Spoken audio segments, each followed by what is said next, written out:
Our interview with Camille Crofton occurred just days after the collapse of the Francis Scott Key Bridge just outside of Baltimore. It's one of those incidents that makes us aware of how important the skilled trades are in our daily life. It's also a great story about a multi-generational family-owned business.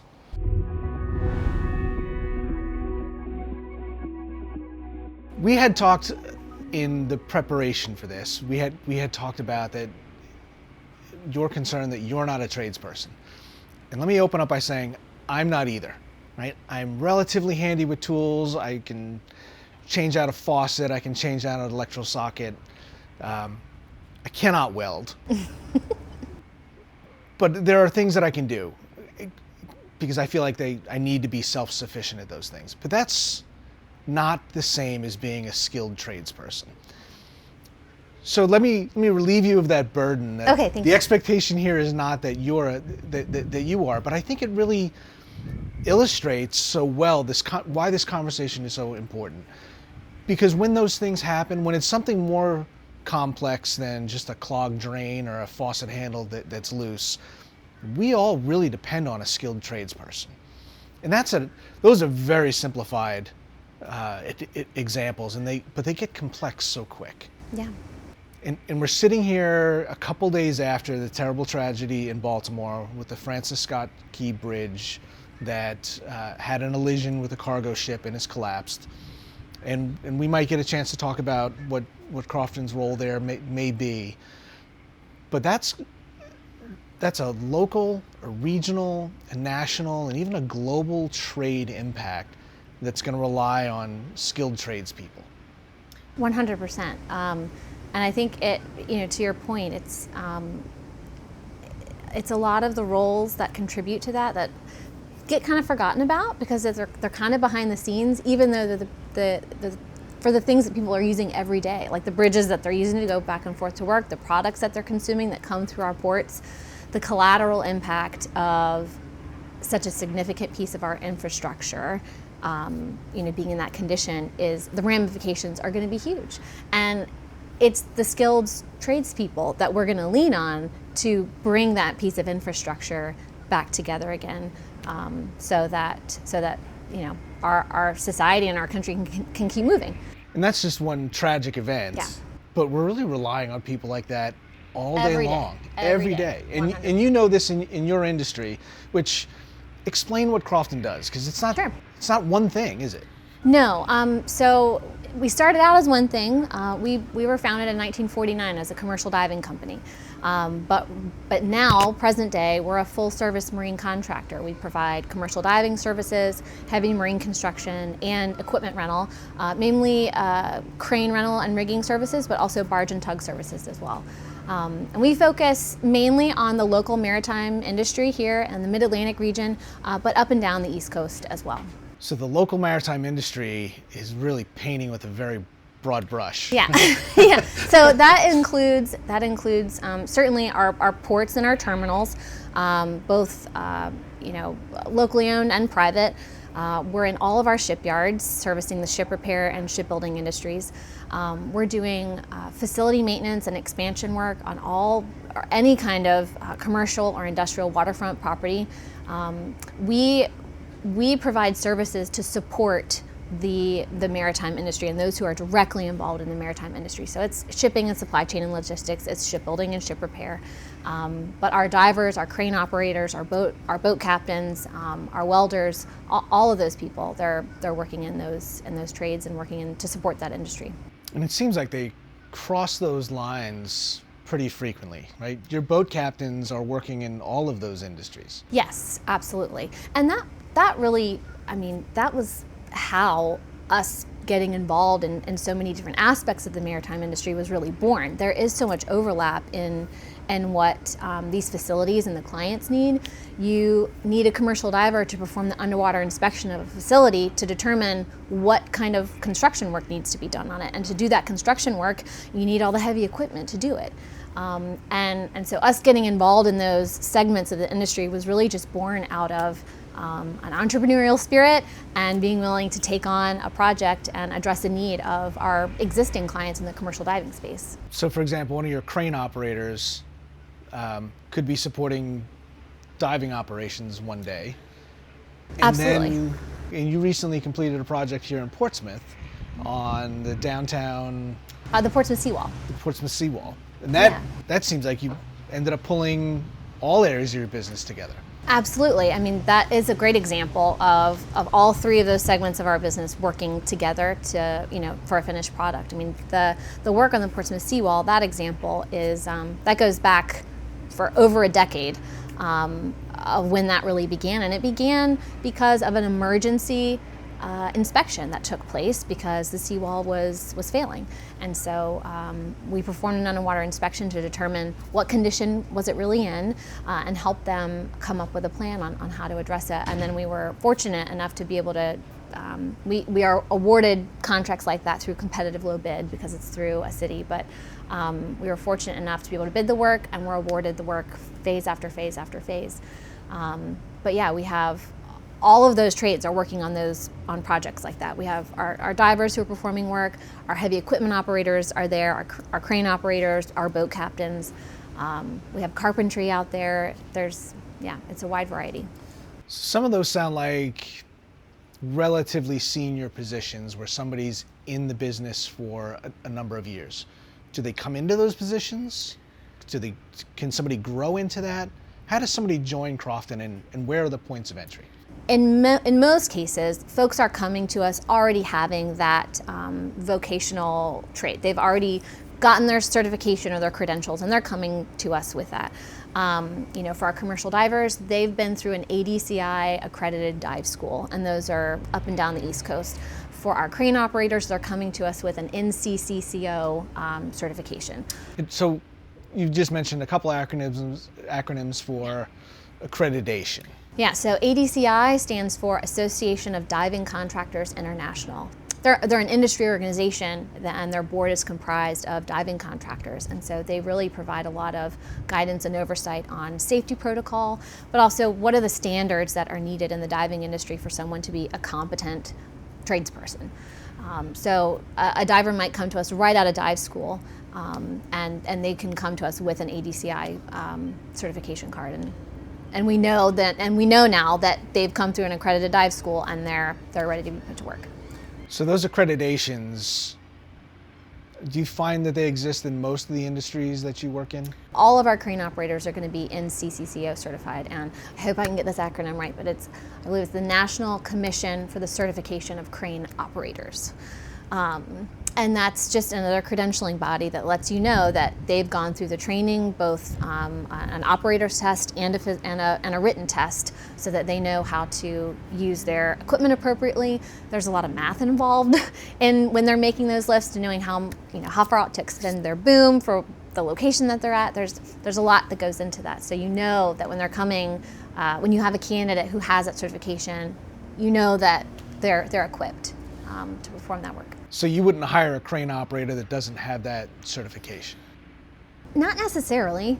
We have had folks that have come to work with us, and they're here for a while, and then they go through that NCCO certification. One,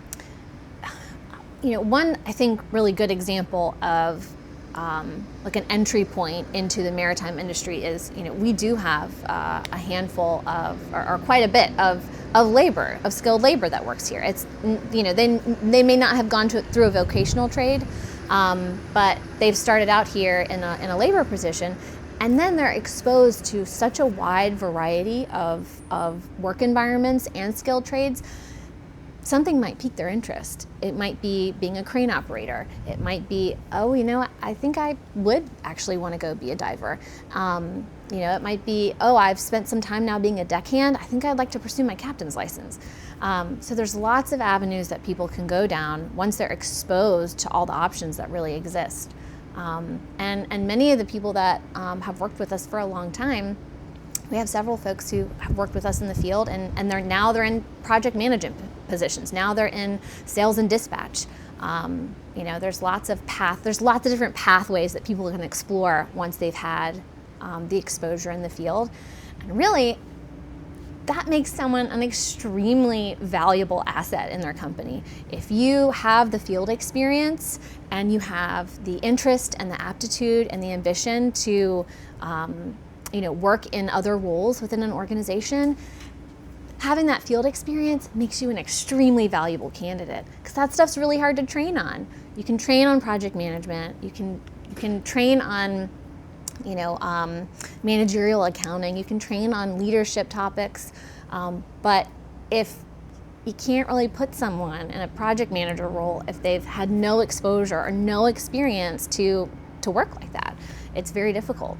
Is that pretty common at Crofton and in other marine industries that you know of, that people will come in one position, but over the course of a career do multiple things? For sure. I mean, we have, we have a handful of project managers right now that started out as divers here at Crofton. We have someone in our equipment rental office now who used to be a crane operator, and now he's working in sales and dispatch. Our division manager on our dive side was a diver with us decades ago now. But yeah, so there's lots of opportunities, and I think that's a pattern in companies like ours, because it's truly hard to find folks who have that experience but also are ready to step into those managerial or leadership roles. What would make a diver or a crane operator want to come off their rigs and go do a different job? Maybe they want to travel less. Maybe they want to work out of the elements. Maybe they're getting a little older and they want something that's a little less taxing on their bodies. There could be a wide variety of reasons. And Crofton has been in business for how long now? Since 1949. That's a long history, and I think pretty uncommon for a multi-generational business to survive like that. Yeah, I mean, we've been very fortunate, and we're very thankful. We're in our 75th year anniversary this year in 2024, so we're really excited about that. And we do have a lot of industry veterans in our company, and we're so thankful for that, because it makes all the difference in terms of expertise and also training the up-and-coming generation of our workforce. A few moments ago, you talked about the Portsmouth seawall being a decade-long project. That says an awful lot about the future of the industry. This isn't ephemeral. This is not going away. Yeah, that's exactly right. I mean, this industry is a pillar of our local community, our region, our state, our country. There are global ramifications to the maritime and supply chain logistics industry, so it's not going anywhere. What would make somebody want to be a diver? What makes a good diver? I think that you've got to have a little bit of an aptitude for mechanics. Topside skills are really important. What's a topside skill? So, yeah, if you have an aptitude for mechanics or welding, things like that, that's the kind of work you're going to be doing below the waterline. A lot of times, you need those skills to be able to be an effective diver underwater. So someone who has the aptitude for that, someone who, at least in our area, is not afraid of working in total darkness. In many cases, these divers are working completely in the blind just because of the way the water is in our area. So they've got to be willing to work in some pretty unique environments. But I think it's also worth noting that while their work is invisible in many cases, because it is happening below the waterline, a lot of people don't really get to see everything they're doing. They touch so many things in our community that we would never think of. They're working in plants that are distributing electricity and helping maintain those plants. They are performing underwater inspections on the bridges that we cross every day. We perform the underwater inspections for the Chesapeake Bay Bridge Tunnel. So there's so many opportunities for, whether it be a commercial diver, or a crane operator, or whatever skilled trade it is, there's so many opportunities for them to put their hands on parts of their community and have a direct impact on that, which I think is one of the coolest parts of working in, a skilled trade environment. Has technology changed diving? Yes, but I'm probably not the best person to speak on that. Have you ever been a diver? Have you ever worn the rig? I have not ever suited up, but that's not because I haven't volunteered. I have volunteered and they haven't called my bluff yet. But I volunteered to suit up and go in the training tank. So Maybe when the weather gets a little warmer, they will take me up on that. But it'll be on record now. What's a path for somebody that comes and applies for a entry-level job at Crofton? Where do they start out? How do they get to run Samson? Yeah, well, Sampton, she's a big one. Mostly, the most common path for a crane operator would probably be like on a hydraulic truck crane. But a path for that, in many of the cases, all of our personnel are going to get rigger and signal person training, and that's a really great entry point into that role, because on every crane job you're going to have a rigger and a signal person, and this is the person that's on the ground that you have to maintain a clear line of sight on the whole time, and they're kind of they're a little bit of your spotter, in the same way you would back up your truck and you have a spotter behind you. Your rigger and your signal person is going to be your eyes on the ground. They're going to help you with your rigging. They're going to do your rigging inspections, and they're your partner on that job. So you start out as a spotter and then eventually get some training here, certification? So if a person wanted to become a certified crane operator, they would have to pursue the NCCCO certification, which a number of our crane operators have done, and we have helped put them through that as well. So we're sitting here a couple days after the collision between the ship and the Francis Scott Key Bridge up in Baltimore, and the terrible tragedy that has turned into. And we talked a little bit before we started recording that you did get a phone call the morning of asking about availability of your equipment in order to go assist there. So how is it that a company in Norfolk, hundreds of miles away from Baltimore, gets that phone call? I think it's because in a situation like this, it's an all hands on deck kind of situation. And the nature of the work is highly specialized. It requires very skilled tradespeople who, they're the only ones that are going to be able to pull this off and really provide the support that's needed. And it's in situations like this where I think it really shines a light on that and brings that to bear, that they're the ones you call when you really need it. And so that work is critical to our infrastructure. And again, in a situation like this, it truly is an all hands on deck. Anyone who's available to support, I'm sure they're trying to capture, they're casting a wide net in terms of tapping into any available resources, because it's going to take a lot. The scale of this is such that unanticipated. Yes. So the resources are rather limited. Yes, because it is highly specialized. You're going to have, whether it's Crofton or not, you're going to have divers who are, performing work below the waterline for recovery. And they're also going to be performing rigging. They're going to do all the rigging when you're, hooking the crane rigging up to attach to probably, bridge components to lift those. There's all kinds of safety factors to consider there, because you don't know how maybe the bridge pieces are laying underwater, and that's a factor of how accessible they are, how accessible it is to be able to rig them safely. Weather conditions are going to be a factor to be able to do all that safely. You need huge pieces of equipment to do that. Floating crane barges. You're going to need tugboats, crew vessels. It's a lot. It's a lot of moving parts. And again, whether that's Crofton or other people, and there's, the East Coast and our Mid-Atlantic region. We spoke earlier about how the maritime industry is just such a pillar of our economy and our infrastructure. So we're fortunate to have a lot of resources because our region warrants that. But it is very specialized work, and it's really tragic and unfortunate situations like this that really shed a light on how critical those roles are. The resources are limited, such that we really are the next closest port available that has anything that can support them in the recovery and eventually the rebuilding of this. And the same sorts of skilled tradesmen that are involved in recovering and restoring commerce from this disaster are going to be required to build a new bridge. Mm-hmm. Absolutely. Let's talk about a couple things. We want to talk a little bit about how you got to be part of Crofton.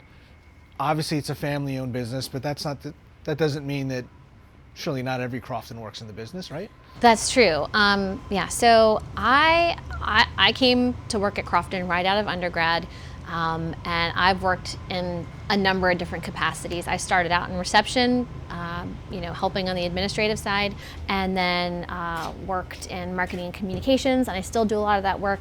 And then now I also do a little bit of just organizational development. Somebody who didn't know this industry before, who didn't grow up in it, could comfortably come to work here and feel like I don't need to know everything about the business or how to operate a crane or how to be a diver, but I could come to work at a place where people care about my well-being, want me to go home in the same condition that I showed up at work, and actually grow a future with the company. They're going to teach me the terminology, teach me how to be safe, and give me a pathway to obtain some skills that I can build a career around.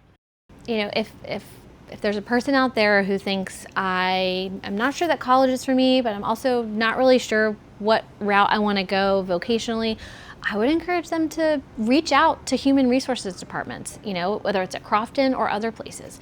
Ask questions, be curious, ask, what would it take for me to be an attractive candidate, and be considered for an entry-level position. I'm really interested in the maritime industry, and I want to learn more about what the options are available, to me. How can I make myself an attractive candidate? Some of what that looks like is just exposure. If you have exposure to working on the water, if you have exposure to some kind of construction environments, maybe that's a program or a course at your school, maybe it's volunteering for Habitat for Humanity. It can be a wide variety of things, but if you can demonstrate that you have a genuine interest and the aptitude and have taken that initiative to expose yourself to those environments, that's a huge factor. But if anyone had any questions about roles at Crofton, they can always reach out to us at careers@crofton.com, and they'll be connected directly to our human resources department. So, does your human resources department take those kind of calls? Yes. Are they comfortable with taking somebody that's going to be unsure and a little halting on the phone? Yes, they are comfortable with taking those calls, and they do take those calls. They interact frequently with our applicants and our candidates. It is in our best interest to do so. We want to have a wide pool of candidates, and it is our honor to have people interested in coming to work at Crofton. So we definitely want to talk to people. We definitely want to answer those questions, and we definitely want to remove any kind of fear or hesitation or ambiguity around what does it really mean to work on the water, and is this something that's accessible to me? So yes, please reach out. Are there any other venues that people can go to see Crofton in action, or talk to somebody that might be working in a career field that they're interested in? We do have a YouTube channel, so if anyone ever was kind of curious about what do those projects look like, what are they even doing out there, they can find us on any of our social media pages. We're on Facebook, we're on LinkedIn, we're on YouTube, we're on Instagram. So that's a great place to kind of poke around and see what those work environments are like. And I would just get online, get curious, do a little research. There's so much information out there. Parents, if you're curious about what the potentials are or what the potential is for your children, or guidance counselors, if you're curious about the potential for your students, check out the Department of Labor and the Bureau of Labor Statistics. There's all kinds of information about the potential growth in different roles, what the average compensation rates are in different markets. So there's lots of information out there, and we just need people to be curious. And I think, doing what you're doing, and if we keep having these conversations, it's only going to help raise awareness for the vast opportunity that is really here in the maritime industry for really meaningful, long careers. Maybe it's the parents and teachers and guidance counselors that need to go to Instagram and start looking at some of those clips and see the interesting work that happens. Yeah. Want to go suit up and get in the dive tank? Definitely, let's go. Yeah. Somebody finally called my bluff. So.